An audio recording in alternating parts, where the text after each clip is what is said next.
Mikhail Gorbachev renuncia e diz que abandona o poder por não admitir a divisão do país. 74 anos depois, a bandeira vermelha desce o mastro no Kremlin. A União Soviética não existe mais. Na Europa e nos Estados Unidos, nossos correspondentes mostram a reação do mundo à saída de Gorbachev. O presidente da Rússia, Boris Yeltsin, é a nova face do poder e assume o comando do botão do arsenal nuclear. O Jornal Nacional está começando.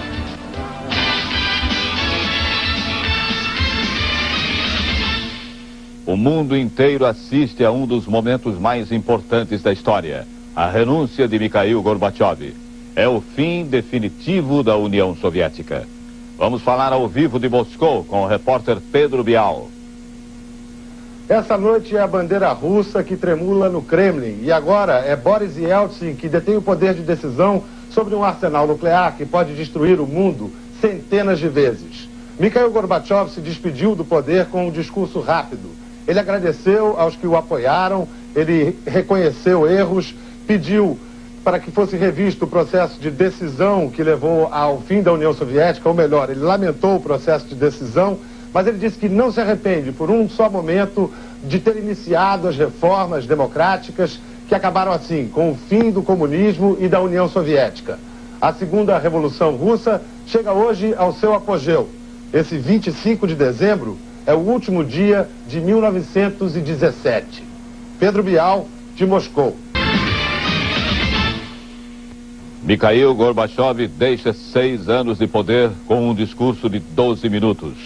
Gorbachev disse a 280 milhões de soviéticos que renunciava porque não podia admitir a divisão do país. Muito sério, Gorbachev fez uma análise dos anos que passou no poder. Recordou o sucesso da perestroika, que levou a liberdade para o povo soviético. Mas disse que os soviéticos ainda não sabiam como usar essa liberdade. Gorbachev falou ainda do final das tensões da Guerra Fria e acusou as forças reacionárias de impedir que muito mais fosse feito pela União Soviética. Gorbachev defendeu a preservação da União e disse que as consequências da nova comunidade de estados independentes eram difíceis de avaliar, mas que todos teriam que conviver com elas. Ele prometeu apoio à comunidade. Em silêncio, sem hinos e sem discursos, saiu de cena o maior símbolo de 74 anos de história da União Soviética. No lugar, subiu a bandeira vermelha, branca e azul da Rússia. O criador das reformas que mudaram a União Soviética acaba atropelado por elas. Mikhail Gorbachev, o 8º e último presidente do Império Comunista, entra para a história como homem que ajudou a acabar com a Guerra Fria e mudou a face do mundo. Niet, não. Até 85, essa era a palavra russa mais conhecida no Ocidente. Foi Mikhail Gorbachev que introduziu os termos perestroika e glasnost no vocabulário russo e mudou a linguagem das superpotências. Esse cara sorri, observou Ronald Reagan num dos primeiros encontros com o líder do que chamava o Império do Mal. A União Soviética perdeu a carranca com Gorbachev. Ele liquidou com um só golpe mais de 40 anos de stalinismo. Deu liberdade de expressão para os russos pela primeira vez na história. Sucesso da glasnost, abertura, fracasso da perestroika, reconstrução. A única coisa que cresceu na economia comandada por Gorbachev foram as filas. É o primeiro e o último líder da União Soviética a sair aqui do Kremlin vivo. Se propôs a reformar o comunismo e a União Soviética e acabou junto com os dois. Foi a Berlim e advertiu Erich Honecker. Os que se atrasam são castigados pela própria história. Gorbachev deve ter se esquecido da frase, pois tentando compor com a linha dura foi atropelado pelo processo que iniciou. Esse ano foi salvo de um golpe de Estado pela cria tornada rival. O mesmo Boris Yeltsin, que resgatou Gorbachev em agosto, acabou com ele em dezembro. Gorbachev, que mudou o mundo, não se transformou a tempo de sobreviver politicamente. Sai do Kremlin para entrar na história. Boris Yeltsin tem pressa. já comunicou à ONU que vai mandar um embaixador para ocupar o lugar que era da União Soviética no Conselho de Segurança. O prédio da missão soviética na ONU, em Nova York, parece funcionar de acordo com os novos tempos. Mas nem tudo. A guarita e o carro da polícia ainda guardam o número 136 da Rua 67. 5 câmeras ainda espionam os visitantes e os transeuntes, só que as câmeras, como quase tudo em Nova York, são japonesas.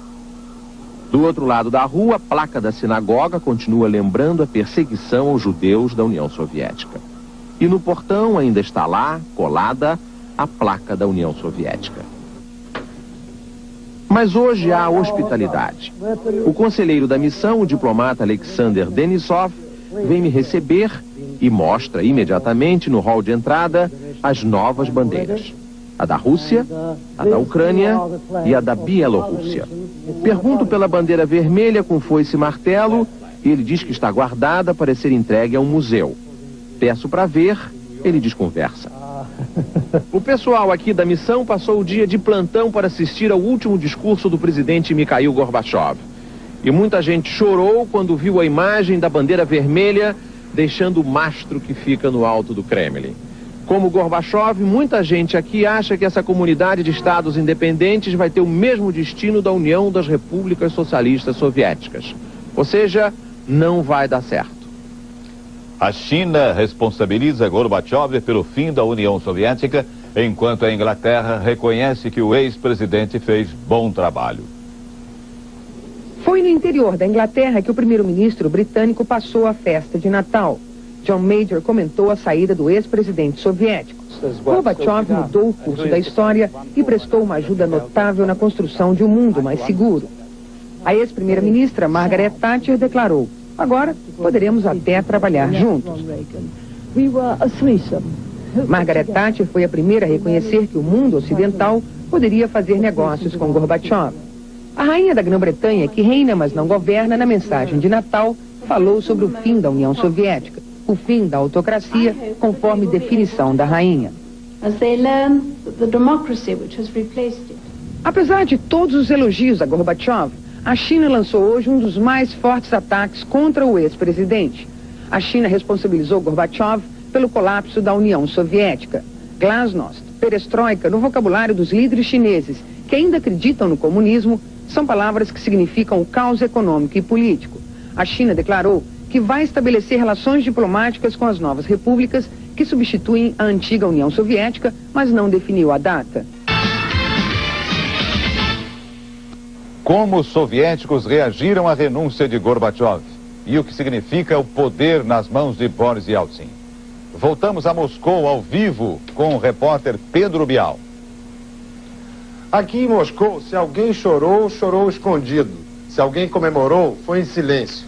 A renúncia de Gorbachev foi recebida com indiferença nas ruas dessa cidade. Uma cidade feita de desesperança. Mikhail Gorbachev disse numa entrevista hoje que só espera o reconhecimento do povo russo no futuro, pois sabe que todos estão muito ocupados agora em tentar sobreviver. Esse é um país nervoso, próximo a uma convulsão social, segundo muitos observadores. Dia 2 de janeiro vão ser liberados os preços aqui na ex-União Soviética. Ninguém sabe o que pode acontecer.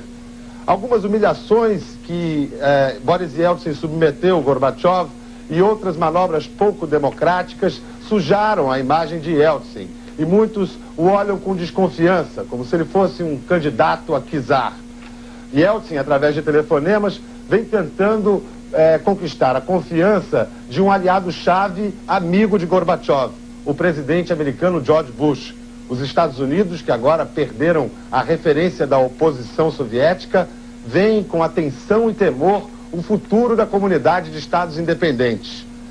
Mikhail Gorbachev telefonou hoje para George Bush antes do discurso de renúncia. Por causa disso, Bush deixou a Casa de Campo e foi para a Casa Branca reescrever a mensagem de Natal que vai ao ar ainda hoje à noite. Bush vai dizer que considera o fim da União Soviética uma grande vitória política dos Estados Unidos. Ele vai dizer também como vai se relacionar com Boris Yeltsin. Agora, o que ele não vai dizer, mas todo mundo aqui sabe o que ele pensa, é que ele não confia em Yeltsin, ele acha que essa comunidade de estados independentes vai durar pouco E ele não tem a mínima certeza de que Yeltsin vai controlar mesmo o arsenal nuclear que pertencia à União Soviética. George Bush já está com muitas saudades de Mikhail Gorbachev. Agora, Valéria Sfer, de Londres. A comunidade europeia já reconheceu a Rússia como herdeira e legítima representante da antiga União Soviética. O anúncio foi feito na mesma hora em que Gorbachev renunciava ao cargo de presidente da União Soviética. O texto da comunidade europeia diz que, a partir de hoje, a Rússia passa a exercer todos os direitos e obrigações internacionais da ex-União Soviética. E o chanceler Helmut Kohl agradeceu Gorbachev por ter aberto o caminho para a unificação da Alemanha. Valéria Sfer, de Londres. Todo o poder que antes estava nas mãos de Gorbachev está agora com o presidente da Rússia, Boris Yeltsin. Ele é o herdeiro do que representou a União Soviética para o mundo e também o novo dono do arsenal nuclear do país. Boris Nikolaevich Yeltsin começou a carreira política no Partido Comunista aos 30 anos. Em 81 já fazia parte do Comitê Central do Partido Comunista. 4 anos depois, ele era convidado por Gorbachev para chefiar o partido em Moscou. Agressivo, Yeltsin exigia rapidez nas reformas. A consagração do político veio em junho deste ano como o primeiro presidente eleito pelo voto direto na história da Rússia. 46 milhões de votos garantiram a Yeltsin 5 anos de mandato na maior e mais rica república soviética.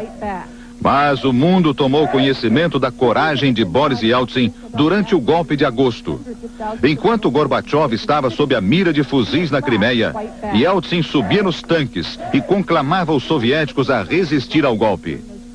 Boris Yeltsin se transformava em herói nacional e passava a ser o homem forte do país. Com a criação da Comunidade de Estados Independentes no início de dezembro, Yeltsin fez o que o golpe de agosto não tinha conseguido: esvaziar o poder do presidente soviético. Hoje, esse político de 60 anos é o novo líder da comunidade que surgiu da segunda maior potência do mundo. Jornal Nacional.